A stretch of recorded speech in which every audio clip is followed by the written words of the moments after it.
প্রশ্ন নম্বর 14, বেলে অবস্থিত কোন কোন যৌগ কোষ্ঠকাঠিন্য সরাতে সাহায্য করে? বেলে থাকা মিউসিলেজ ও পেকটিন থাকায় কোষ্ঠকাঠিন্য কমে যায়। প্রশ্ন নম্বর 15, নিমজাত কয়েকটি প্রসাধনের নাম লিখুন। নিমজাত প্রসাধনী জিনিসের নামগুলো হলো সাবান, শ্যাম্পু, দাঁতের মাজন ও পাউডার প্রভৃতি পাওয়া যায়। প্রশ্ন নম্বর 16, নিম গাছের কোন অংশ থেকে অ্যান্টিবায়োটিক তৈরি হয়? নিম গাছের পাতা আর মূল থেকে অ্যান্টিবায়োটিক তৈরি হয়।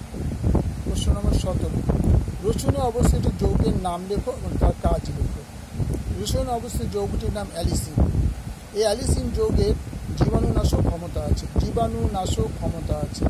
তাছাড়া পাকস্থলীকে উদ্দীপ্ত করে খাবার হজম করতে সাহায্য করে। প্রশ্ন নম্বর 18, পেটের সমস্যা হজমের গোলমালে রসুনের ভূমিকা কী? রসুন পাকস্থলীকে উদ্দীপ্ত করে খাবার হজম করতে সাহায্য করে।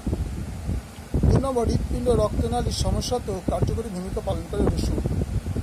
রসুন গ্যাস দূরীকরণে সাহায্য করে। 4 নম্বর, পচন নিবারকে রসুনের ভূমিকা গুরুত্বপূর্ণ। তাহলে পুরো প্রশ্নটা একবার দেখে নিলে।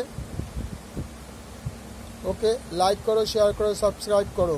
পরবর্তীতে আরও প্রশ্ন তোমাদের জানানো হবে তোমাদের 3টে স্কুলের জন্যই।